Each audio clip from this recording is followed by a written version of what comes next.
I have to move on now to a 4134. What we have here is another one of the amazing pieces that we have for this evening. And this is, we're going back, we're moving up in denomination, but we're starting from the beginning yet again. This is early classic gold. This is an 1801, a 4134, 1801. You know, let me just say that again, 1801. $10 Gold Eagle, PCGS graded, AU 55, about uncirculated, almost uncirculated, 55 grade. You got to tell me more about this coin because, I mean, this is a monster. 1801 $10 gold piece, 44,000 pieces recorded, struck by the Philadelphia Mint in 1801. In totality, okay. Now that means in the calendar year of 1801, they struck 44,000 pieces of 1801 Eagles. That's only a few hundred a day. Yeah, well, they were still trying to figure it out. Yeah, I mean that's at the hand press level. That's how many they struck. Okay. Yeah. Again, heavy attrition. We're talking 1 to 3% in that range. We know through, again, extensive research by going through decades of auction records, documenting every known example. We can actually, this is a coin that you can actually document the history most of the this known coin. It's a little more difficult. Of the series.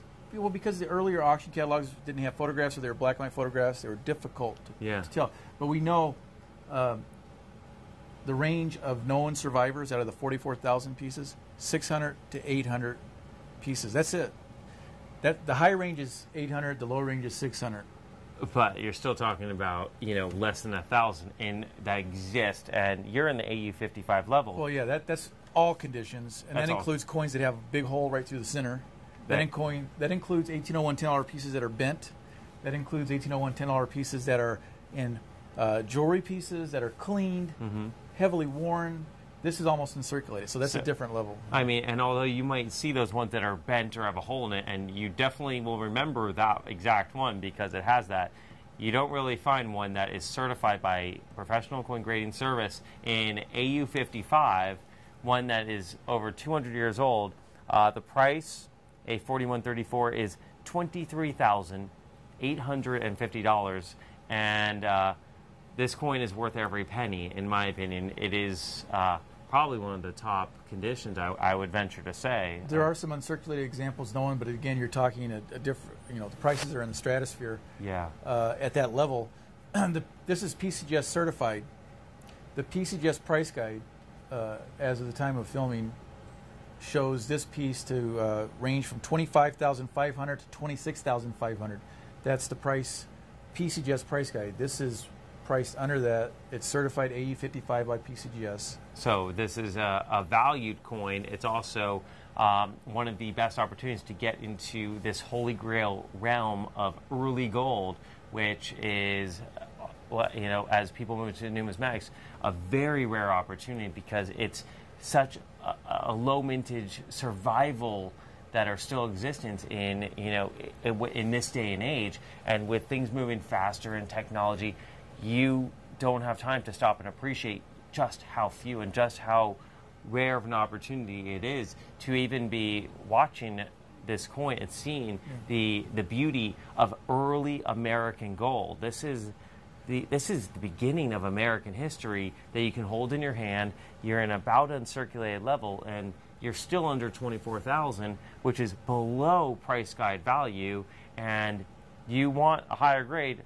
We can definitely help you with that, but you have to be willing to be spending a lot more because these don't really exist. Well, it's not even a matter of money necessarily on an issue like the 1801-10.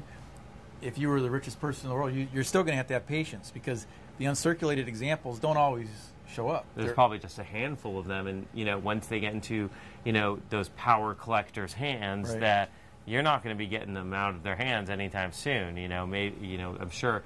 Maybe every number of years something shows up, but when it's gone, you've got to sit back in your chair and kind of just meditate or think about something else until it shows up. Well, I mentioned that we researchers estimate 600 to 800 examples survive in all grades, conditions. Yes. That's even coins that are uncertified that can't get into a holder like an NGC or PCGS holder because they're too far damaged. They're just, but they are an 180110. But explain it this way. So let's say that the undamaged pieces, maybe you're talking about 300 pieces in the AU plus, or even VF to AU. When people say, well, that's a lot, the 300 coins. What if there were 1,000 collectors at any given time that wanted an 180110? There's not enough to go around. It's not going to work. And in this day and age, especially with the amount of population increasing literally every single day, just time will move on, and more people come into the marketplace. More people with more money, even in someday in this time where the belts are a little tighter, people are still moving into numismatics, moving into the higher end numismatics.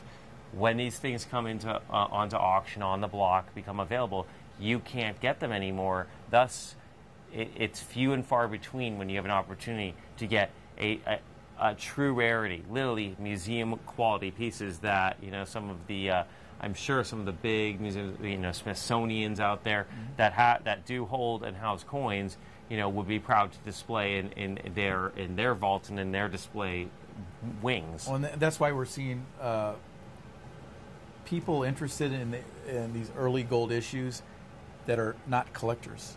They're investors because they realize the potential. They say, well, let's do some simple math here. 600 to 800 pieces exist, and in this condition here, the AU to uncirculated, you're talking less than 100 pieces for sure. Do the math. You do the math, and especially if you're especially those rich investors, they probably didn't get there for without doing their calculations. That kind of is a summation for something like an opportunity, something that you can own, a piece that you don't have to worry about it going down in value. You can sit back and know you have a very solid centerpiece portfolio coin that is beyond just an investment, is something that it could be passed on, and that there's always value there no matter what. And as a lifelong true collector, I'm not a big fan of the investors taking the coins out of the marketplace, but they do come back. So, hey, as long as they're enjoying it one way or another. Exactly. I mean, it's the thing with coins. I mean, especially these days when they're certified, examples like this, where they are, and hopefully they might become available again.